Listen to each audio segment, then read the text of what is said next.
Suggestions வந்தது, அதுல குறிப்பா எதை வந்து நீங்க ஈஸியா கன்வெர்ட் பண்ண முடியும் அப்படின்னு நினைக்கிறீங்க? கேட்கல, என்ன சொல்றீங்க? எந்த மாவட்டத்துக்கு அதிகமான சஜஷன்ஸ் வந்தது, அதை கன்வெர்ட் பண்ணணும் அப்படின்னு நினைக்கிறீங்க? அது எல்லா மாவட்டங்களும் கனமா இருக்கு, பெட்டியை பார்த்தாலே கனமா இருக்குது, அதனால மக்கள் அதிகமா கொடுத்துருக்காங்கன்னு எனக்கு பெட்டியை திறந்து பார்த்தாதான் எவ்வளவு கோரிக்கைகள் எந்த மாவட்டத்திலிருந்து வந்திருக்கும். ஆனா எந்த பெட்டியும் கனம் இல்லாமல் இல்லை, எல்லா பெட்டியும் கனமா தான் இருக்கு. அதனால மக்கள் நிறையா கோரிக்கைகள் கொடுத்திருக்கிறார்கள் என்று தெரிகிறது. அதே மாதிரி 17,500 என்ட்ரிஸ் ஆன்லைன்ல, அதுவும் நாங்க நினைத்ததை விட அதிகமாக வந்திருக்கிறது என்பதுதான்.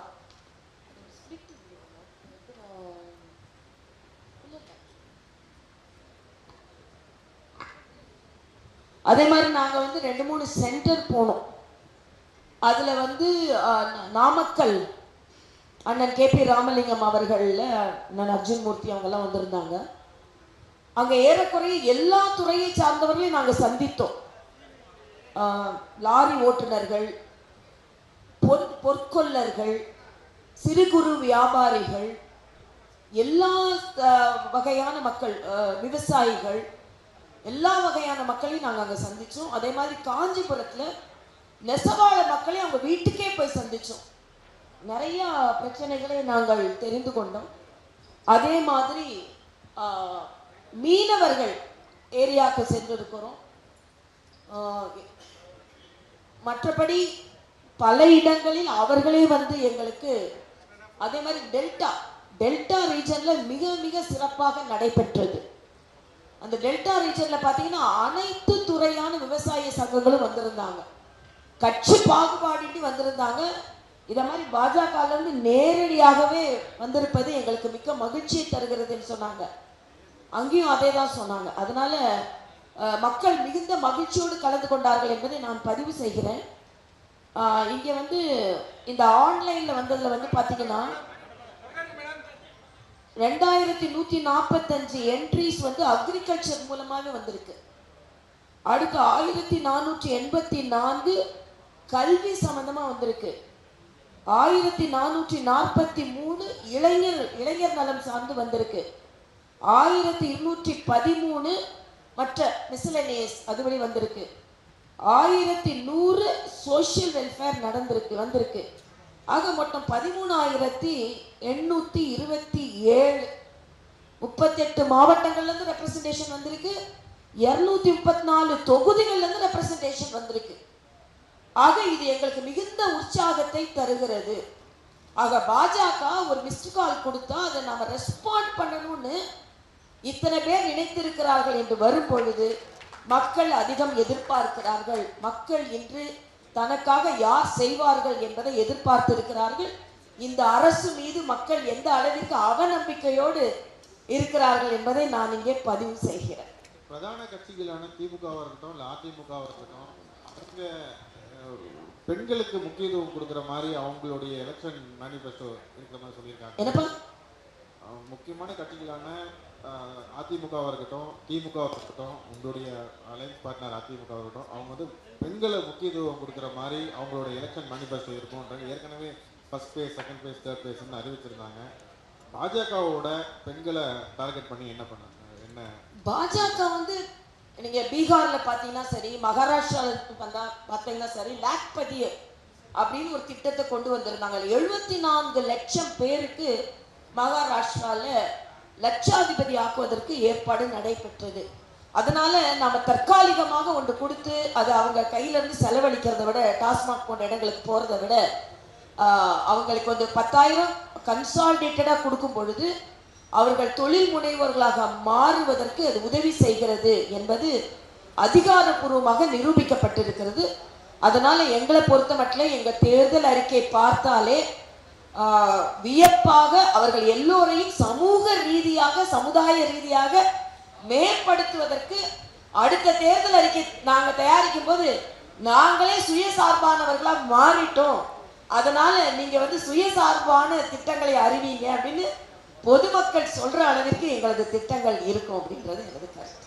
மேடம், இப்போ திமுக காங்கிரஸ் இடையான கூட்டணி அவ்வளோ சுமூகமாக போகல, 2 பேருக்குமான அந்த சீட்டு ஒதுக்கீடு அதில் நிறைய சமரசம் வந்து ஏற்பட்டு இருக்குன்றதெல்லாம் ஒரு பக்கம் சொல்லப்பட்டுச்சு. பாஜக நிறைய விமர்சனம் வச்சிருந்தாங்க. நேற்றைய தினம் கூட்டணி உறுதியாகி இருக்கிறது. முதல்வர் ஒரு ரியாக்ஷன் கூட கொடுத்திருந்தாரு, முடிஞ்சிருச்சு அப்படின்னு. எப்படி பாக்குறீங்க? நானும் முடிஞ்சிருச்சுன்னு தான் நினைக்கிறேன். ஆட்சி முடிஞ்சிருச்சுன்னு நினைக்கிறேன். ஆனா முடிஞ்சிருச்சு அப்படின்னு நான் அப்படிதான் எடுத்துக்கிட்டேன். ஏன்னா முதலமைச்சர் சொல்றாரு வந்து நாம கிட விரிசல் வருமா என்று எல்லோரும் எதிர்பார்த்திருந்தார்கள். நாங்கெல்லாம் யாரும் எதிர்பார்க்கலைங்க, காங்கிரஸ்ல தான் எதிர்பார்த்துட்டு இருந்தாங்க, திமுக எதிர்பார்த்துட்டு இருந்தாங்க. இவங்க போனா சீட்டாவது நமக்கு கிடைக்கும்னு திமுக தம்பிகளும், அவங்க இருந்தா நம்மளுக்கு கிடைக்க வேண்டியது கிடைக்காது, நம்ம அடிமை. நான் கேட்கிறேன், எங்க கூட்டணி அடிமைன்னு சொல்றீங்களே, இன்னைக்கு காங்கிரஸ் திமுகவுக்கு அடிமையா, திமுக காங்கிரஸ்க்கு அடிமையாக நான் கேட்கிறேங்க.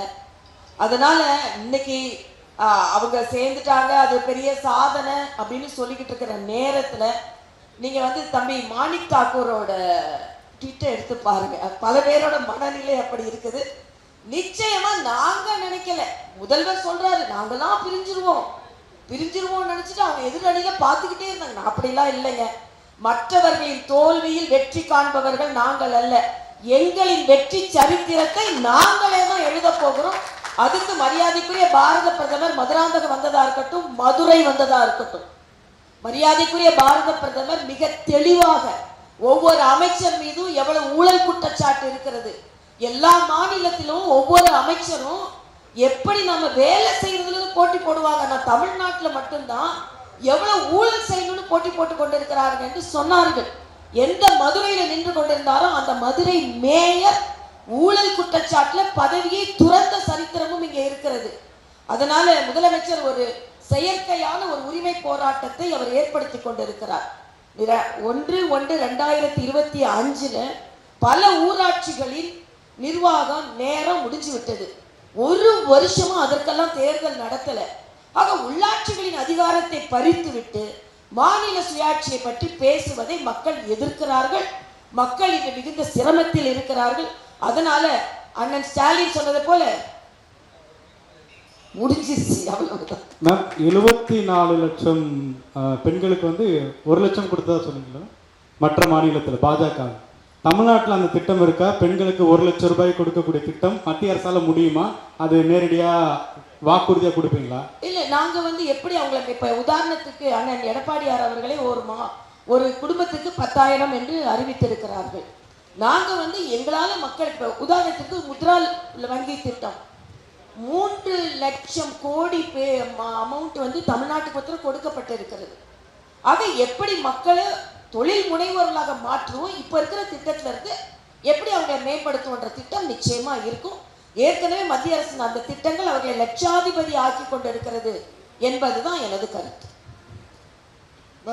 நிதிஷ்குமார் பதவி விலகிட்டாங்க, இதே மாதிரி என்டிஏ கூட்டணி இருக்க எல்லாருமே வந்து ஒரு அழுத்தம் தருது, இதே தான் நாளைக்கு எடப்பாடி பழனிசாமிக்கு நடக்கும்னு சொல்லிட்டு காங்கிரஸ் எம்பி வந்து ட்வீட் பண்ணியிருக்காங்க. மேம் அது என்ன சொல்றீங்க? நான் இது முதலமைச்சர்கிட்ட இருந்து நீங்க கத்துக்கிட்டீங்களா? தமிழ்நாட்டை பத்தி பேசும்போது நீ மணிப்பூரை பாரு, உத்தரப்பிரதேசத்தை பாரு, பீகாரை பாரு. தமிழ்நாட்டில் நாங்க வலிமையான கூட்டணி அமைச்சிருக்கிறோம். பீகாருக்கு பாலிடிக்ஸ் பீகாருக்கு, தமிழ்நாட்டில் அவங்க அவர் விருப்பப்பட்டு தான் செஞ்சாருன்னா விருப்பத்தை எதிர்ப்பாயும் மத்திய அரசு செய்யாது. அதனால எல்லாமே விருப்பத்திற்கிணங்கி செய்யறது, எதுவும் அழுத்தத்துல செய்யல. ஆனா இன்னைக்கு தமிழ்நாட்டில் அப்படி பார்த்தா நீங்க ஒரே காலையிலிருந்து எப்படி காங்கிரஸை இணைய வச்சாங்கன்றது ஒரு பெரிய சாதனையா. எப்படி இணைய வைத்தார்கள், யார் இணைய வைத்தார்கள், எப்படி இணைய வைத்தார்கள், திரை மறைவிற்கு பின்னால் யார் வேலை செய்தார்கள், திரைக்கு முன்னால் யார் வேலை செய்தார். ஒரு கூட்டணிக்கு இவ்வளவு பிரச்சனை உங்களுக்கு. இந்த நாட்டையே நிர்வகித்துக் கொண்டிருக்கிறார் மரியாதைக்குரிய பாரத பிரதமர் அவர்கள். அதனால எங்களோட கூட்டணி பலமா இருக்குது. நிச்சயமா இந்த தேர்தல் அறிக்கை நான் ஏற்கனவே சொன்ன மாதிரி கதாநாயகனா இல்ல, தாய் எங்களுக்கு தேர்தல் அறிக்கை. யார் யாருக்கெல்லாம் என்னென்ன வேணுமோ அதை கொடுப்பதற்கு நாங்கள் தயாராக இருக்கிறோம். மேம் காங்கிரஸ் நீங்க குறிப்பிட்ட மாதிரி 5% கீழே தான் வாக்கு சதவீதம் இருக்குன்னு சொல்லியிருக்கீங்க. முன்னாடி எல்லாம் அவங்களே 28 சீட்டு வாங்கிட்டாங்க. நீங்க கடந்த நாடாளுமன்ற தேர்தலில் 11% வாக்குன்னு சொல்லியிருந்தீங்க. எவ்வளவு சீட்டு உங்களுக்கு கிடைக்கும் நம்புறீங்க? இல்ல, நாங்க யார் கூட யாரையும் ஒப்பிடலைங்க. நாங்க எங்க கூட்டணியில நாங்க எல்லாரும் நட்பு ரீதியா எவ்வளவு பிரித்து கொண்டு எப்படி வெற்றி பெற வேண்டும் என்பதுதான் எங்களது கோரிக்கையா இருக்குது. எங்களுக்கு காங்கிரஸ்க்கு எவ்வளவு இருந்தது, திமுக எவ்வளவு இருந்தது, கோந்தாச்சா ஒட்டியாச்சா ஒட்டலியா, அதெல்லாம் எங்களுக்கு கிடையாது. நாங்க திமுகவை விரட்டணுங்க. திமுக ஆட்சியில் இருந்து அப்புறப்படுத்தப்பட வேண்டும், அகற்றப்பட வேண்டும். அது ஒண்ணுதான் எங்களோட குறிக்கோள். இதுல எந்த கேள்வியும் விரிசல் ஏற்படுத்துவதை நாங்கள் ஒத்துக்கொள்ளவே மாட்டோம். நீங்க டெல்லிக்கு போனீங்களா, இங்க பேசுனீங்களா, எதிரில் உட்காந்து பேசுனீங்களா, முன்னால உட்காந்து பேசுனீங்களா, இதெல்லாம் காண கிடையாது. ஒற்றை குறிக்கோள், திமுக ஆட்சியில் இருந்து அகற்றப்பட வேண்டும். நான் சொல்லல, ஒரு 2.5 வயது குழந்தைய பாலியல் பலாத்காரம் ஒரு மாநிலத்தில் செய்ய முடிகிறது என்றால் அந்த ஆட்சி நீடிக்கணுமா? அங்க நாங்குநேரியில பட்டியலின மக்கள் 2 பேர் கொலை உண்டு இருக்கிறார்கள். இப்படிப்பட்ட ஆட்சி நீடிக்கணுமா? திமுக நிர்வாகி வெளியே தான் இல்லை, ஃப்ளைட்ல போனாலும் சும்மா இருக்காங்களா? ஃப்ளைட்ல பாலியல் பலாத்காரம் செய்து அதற்காக திராவிட முன்னேற்ற கழக நிர்வாகி கைதாகி இருக்கிறார்கள். எங்கேயும் எந்த கட்டுப்பாடும் இல்லைங்க. மக்கள் மிகுந்த சிரமத்தில் இருக்கிறார்கள். அதனால் எங்களது ஒற்றை குறிக்கோள், திமுக அகற்றப்பட வேண்டும். ஏற்கனவே முதலமைச்சர் சொல்லிட்டாரு, முடிஞ்சிருச்சு, அதை நாங்கள் முடிச்சு வைப்போம், அவ்வளவுதான் எங்களோட கருத்து. மேம், உங்க கூட்டணியும் திமுகவும் சேர்ந்து விஜய டீல் பண்ணி க்ளோஸ் பண்றதுக்கு பிளான் பண்றதா நேற்று விஜய் மேடையில் பேசினாரு. அதான் அதிமுகவும் திமுகவும் டீல் பண்ணியிருக்காங்க மறைமுகமான்ட்டு. அதை எப்படி பார்க்குறீங்க? அது தம்பி வந்து டீலிங்லாம் எங்கிட்ட இல்லை. நான் ஒன்று தான் விஜயை பாராட்டுறேன். ஏன்னா திமுகவிடம் இருந்து என்னென்ன தவறுகள் பொய் சொன்னார்களோ அதை தெளிவாக எடுத்து சொன்னார். அது வந்து நீட்டா இருக்கட்டும், விவசாயிகளுக்கு மானிய விலை கொடுப்பதாக இருக்கட்டும், பெண்களுக்கு கேஸ் மானியம் கொடுப்பதாக இருக்கட்டும், அதெல்லாம் தெளிவாக சொன்னார். அதனால அவரின் திமுக எதிர்ப்பு கருத்தை நான் வலிமையாக ஏற்றுக்கொள்கிறேன். மக்களும் அதை வலிமையாக ஏற்றுக்கொள்வார்கள். அது டீலு ஸ்டீல் எல்லாம் ஒன்றும் கிடையாது. தம்பிக்கே தெரியும், சும்மா பேசணும், விளையாட்டா பேசுறாரு, அவ்வளவுதான். முதல்வர் ஸ்டாலின் வந்துட்டு திராவிட மாடல் ஆட்சியினால பயன்பெறாத குடும்பங்களே தமிழ்நாட்டில் இல்லை அப்படிங்கிற வகையில் சாதனை திட்டங்களை நிறைவேற்றி இருக்கோம் அப்படின்னும், அதே போல தமிழ்நாட்டை முதன்மை மாநிலமாக ஒன்றிய அரசினுடைய மத்திய அரசினுடைய புள்ளி விவரங்களே மறுக்க முடியாத மாநிலமாக உருவாக்கிக்கோன்னு சொல்லிட்டு தொண்டர்களுக்கெல்லாம் கடிதம் எழுதியிருக்காரு. ஆமா, அதாவது கடுமையா உழைக்கிறேன்னு உழைச்சு உதயநிதியை தானே கொண்டு வந்திருக்கீங்க. ஒரு குடும்பத்துல ஒருத்தர்களை திருப்பி கொடுக்கறதுக்கு உழைத்து கொண்டு இருக்கிறீர்கள். இன்னொன்று, தமிழ்நாடு முதன்மை மாநிலமாக இருந்தா எல்லாரும் சந்தோஷம்தான். ஆனா முதன்மை மாநிலமாக ஆவதற்கு தமிழர்களின் உழைப்பு, தமிழர்களின் ஈடுபாடு, தமிழர்களின் அறிவாற்றல், தமிழர்களின் சுறுசுறுப்பு, இதுதான் காரணமே தவிர ஸ்டாலின் நிச்சயமா காரணம் அல்ல. இன்னொரு கணக்கையை சொல்றேன், 11.5% வளர்ச்சி அடைந்த மாநிலம் எந்த மாநிலமும் கிடையாதுன்றாரு. இதுல மத்திய அரசின் பங்கு முழுவதுமாக இருக்கிறது. இங்கே தொழில் முனைவோர் அதிகமா இருக்கிறதுனால பொருளாதாரத்துல மேம்படுறோம். உதாரணத்திற்கு முத்ரா வங்கியில நாடு முழுவதும் 30 லட்சம் கோடி கொடுக்கப்பட்டிருக்கிறது. தமிழ்நாட்டில் மட்டுமே 3 லட்சம் கோடி கொடுக்கப்பட்டிருக்கிறது. இதுல 68% பெண்கள், 11% சிறுபான்மையினர். அதே மாதிரிதான் நாங்க சாலையோர வியாபாரிகளுக்கு பல லட்சமான பெண்களுக்கு கொடுக்கப்பட்டிருக்கிறது. மத்திய அரசின் துணை இல்லாமல் இவர்களுக்கு பொருளாதார மேம்பாடு கிடையாது. இந்த முதல்வர் எங்க வேணாலும் போய் சொல்லட்டும், தனி மாநிலம் கிடையாது. இது எல்லாவற்றிலும் மத்திய அரசின் பங்கு இருக்கிறது. தேர்தலுக்காக அண்ணன் இன்னும் 2 மாசத்துக்கு இப்படி கடிதம் எழுதி கொண்டிருப்பார். மக்கள் அதை சட்டை செய்ய மாட்டார்கள் என்பது எனது கருத்து. மேம், இப்போ விஜய் பாராட்டினீங்க அந்த நீட் தேர்வு மாநில அரசால் முடியாதுன்னு சொல்லி, அது ஏடிஎம்கேவுக்கும் பொருந்துமா? இந்த தேர்தல் வாக்குறுதியில நீட் தேர்வு விலக்கு அப்படிங்கிறது 2 தரப்புலையும் கொடுக்க மாட்டீங்களா? அதிமுக பாஜக இல்ல, கொடுக்கறதுக்கு என்கிட்ட இல்லையே. அது வந்து உச்ச நீதிமன்றத்தின் தீர்ப்பு. உச்ச நீதிமன்றத்தின் தீர்ப்பை யார் என்ன செய்ய முடியும்? அதனால அவங்க வந்து நாங்க நீதித்துறையின் பார் சென்று நாங்க நீக்குவோம்னு சொல்லியிருந்தா அது ஓரளவுக்கு ஒத்துக்கலாம். முதல் கையெழுத்து அப்ப ஸ்டாலின் முதல் கையெழுத்தே போட ஆரம்பிக்கலையா? அதிமுகவும் அதை தொடர்ந்து சொல்லிட்டு இருந்தாங்க இல்லையா? இப்ப அதிமுக நீட் தேர்வுக்கு வந்து ரத்துன்னு கேட்டா அதை மத்திய அரசு செய்ய முடியாதுன்றதை புரிஞ்சுக்கலாம். இல்ல, நான் அதுக்கு வரவே இல்லை. நான் இப்ப திமுக கிட்ட பேசுறேன். திமுக ஏன் அப்படி சொன்னாங்க? முதல் கையெழுத்துன்னு சொன்னாங்க. அதுக்கப்புறம் உதயநிதி போய் கோடி கையெழுத்து வாங்கி நான் ஜனாதிபதி கிட்ட கொடுப்பேன். அதுக்குலாம் என்ன அர்த்தம் தெரியாது. ஆனா நான் போய் எப்படி 3 படி அரிசி கொடுக்குறேன்னு சொல்லிட்டு 1 படி கூட கொடுக்கல. அத மாதிரி தான் இவங்க அப்படி செய்வாங்க. பொய் இந்த மக்கள் உணர்ந்து கொள்வார்கள் என்பது. அதான் நீட் தேர்வு அதிமுக அந்த வாக்குறுதி கொடுத்தா மத்திய அரசு பரிசீலிக்குமா இல்லைன்றமா? இல்ல, இது சுப்ரீம் கோர்ட்ல இருக்குப்பா, அது எல்லாருக்குமே தெரியும். அதனால இவங்கள மாதிரி கையெழுத்து போடுவேன், கையெழுத்து போடுவேன்னு சொன்னது பொய்யா இல்லையா? அப்பதான் ஸ்டாலின் ஒரே ஒரு கேள்வி கேட்கிறேன். சுப்ரீம் கோர்ட்ல உள்ள ஆர்டர்னு தெரியாதா? தெரிஞ்சு பொய் சொன்னீங்களா? நீங்க சொல்றது புரிஞ்சிச்சு மேம். ஏடிஎம்கே இந்த வாட்டி அந்த வாக்குறுதி கொடுக்கறதா இருந்தா இது அவருக்குமே நீ சொல்ற பதிலா இருக்குமான்னு பாக்க. நான் இப்ப அதுக்கு வரவில்லை. கொடுக்கறதா இருந்தா அவங்களுக்கு எல்லாம் தெரியும். இப்ப ஏன் அதுக்கு நீங்க அங்க போறீங்க? மதுவிலக்கு அந்த கான்செப்ட் கடந்த தேர்தலில் பெருசா இருந்துச்சு. இப்ப அதெல்லாம் மறந்துட்டாங்களா கட்சிகள்லாம்? அமைதியா இருக்காங்களா? என்ன காரணம்? நீங்க அது இந்த டிமாண்ட்ஸ்ல நிறைய வந்திருக்கா? நான் இப்ப எங்களோட பெட்டிகள் எல்லாம் என்ன சொல்லியிருக்காங்க மக்கள்னு பார்க்கலாம். அந்த பட்டியல அவங்க மக்கள் சொன்னதை வச்சு நாங்க தேர்தல் அறிக்கை கொடுப்போம். உங்களுடைய டிமாண்ட் கேட்கிறாரு. மதுவை பொறுத்த இருக்குமா? என்ன பொறுத்த மட்டும் எப்பவுமே மதுக்கான உற்பத்தியில வர சம்பாத்தியத்தை விட மாற்று சம்பாத்தியம் வேணும்ன்றது நான் புதுச்சேரியிலே சொல்லிட்டு தான் இருந்தேன். அதனால தான் ஐடி பார்க்கில் நான் இருக்கும்போது தான் புதுச்சேரியில் ஐடி பார்க்குக்கு கையெழுத்து ஆனது. அதனால இப்போ இருக்கிறது இந்த சம்பாத்தியத்தை 40,000 கோடியை வேறு துறையில நீங்க சம்பாதிச்சு மக்களுக்கு நீங்க குடிக்கிற பழக்கத்தை குறைக்கணும் அப்படின்றது டார்கெட் வச்சு செய்யாதுங்க. குடிக்கிற பழக்கத்தை குறைக்கணும். எங்களோட பர்சனே நான் பீகார சொன்னாங்க. பீகார்ல இன்னைக்கு மதுவிலக்கு இருக்கு, குஜராத்ல மதுவிலக்கு இருக்கு. ஆனா இன்னைக்கு அவங்க சொன்னதை செய்ய மறுக்கிறார்கள் என்பதுதான் ஸ்டாலின் அவர்களை நாங்கள் கேட்கின்ற கேள்வி. Thank you ma'am. முடிச்சு.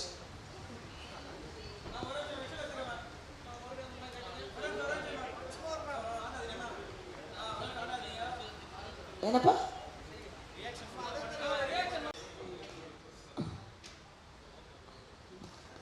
இன்னொரு பாக்ஸ் வேணுமா?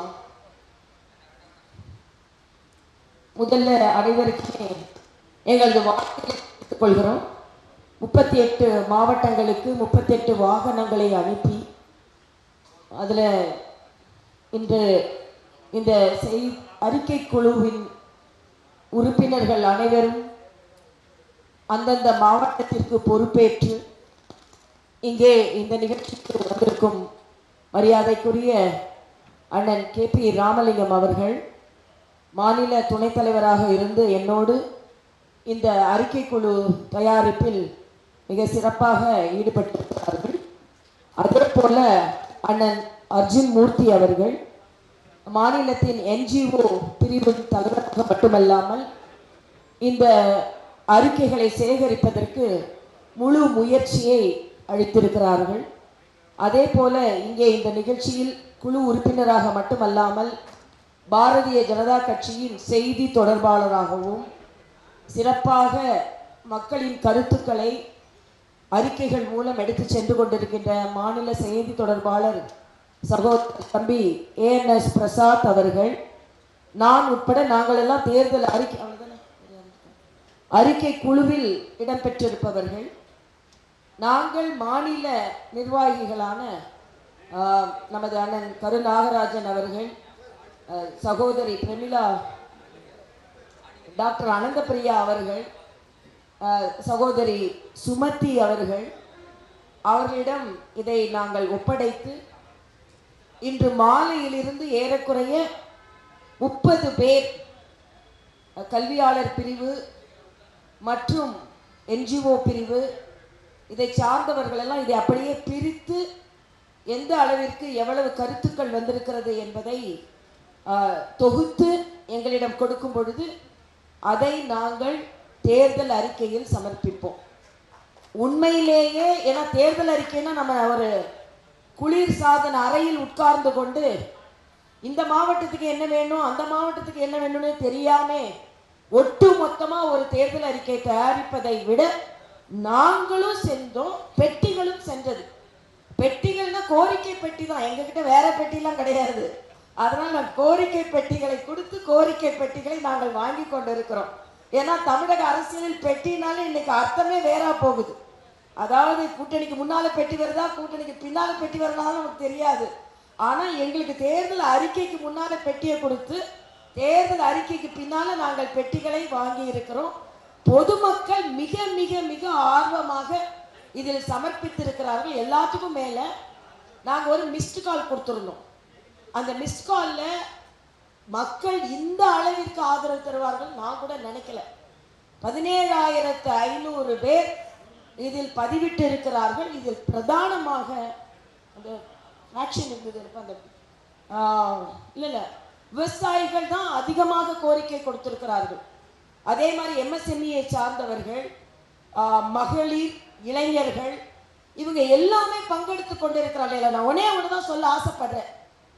நாங்கள் ஒரு மிஸ் கால் கொடுத்தா ஏறக்குறைய தமிழ்நாடு முழுசு ஒரு 17,000 பேர் எங்களை தொடர்பு கொள்கிறார்கள் என்றால் 38 மாவட்டங்களுக்கும் பெட்டிகள் போகும்போது மக்கள் தானாக முன்வந்து அந்த சீட்டுகளை போடுகிறார்கள் என்றால் பாரதிய ஜனதா கட்சியின் மீதும் தேசிய ஜனநாயக கூட்டணியின் மீதும் மக்கள் எந்த அளவிற்கு நம்பிக்கை வைத்திருக்கிறார்கள் என்பதுதான். ஆக இந்த ஓட்டு பெட்டிகளில் விழுந்த கோரிக்கைகள் வருங்கால ஓட்டுகளாக எங்களுக்கு கோரிக்கை பெட்டிகள் ஓட்டு பெட்டிகளாக மாறி நிச்சயமாக எங்களுக்கு மிகப்பெரிய வாய்ப்பை இந்த தமிழக மக்கள் தருவார்கள் என்பதற்கு ஒரு அச்சாரம் இந்த நிகழ்வு.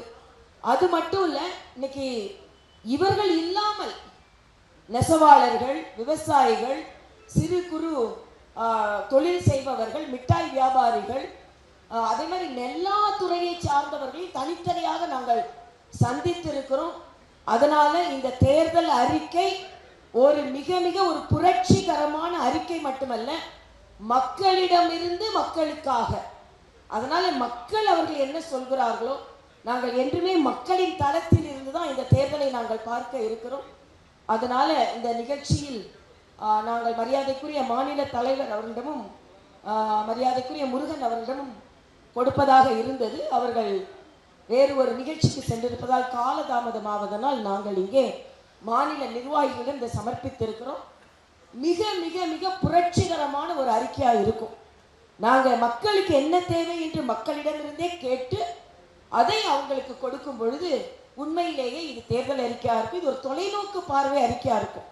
சிலவற்றை உடனே எங்களால் செய்ய முடியும், சிலவற்றை தொலைநோக்கு திட்டங்களால் எங்களால் சொல்ல முடியும், சிலவற்றை நாங்கள் மத்தியில் ஆட்சியில் இருப்பதனால் சில கோரிக்கைகள் மத்திய அரசின் மூலம் அது நிறைவேற்ற முடியும் என்றால் அதையும் நாங்கள் அவர்களுக்கு கொடுப்பதாக இருக்கிறோம். அதனால் மிக மிக ஜனநாயக முறைப்படி நடைபெறுகின்ற இந்த தேர்தல் அறிக்கை தயாரிப்பு என்பதை நான் எல்லோருக்கும் தெரிவித்துக் கொள்கிறேன்.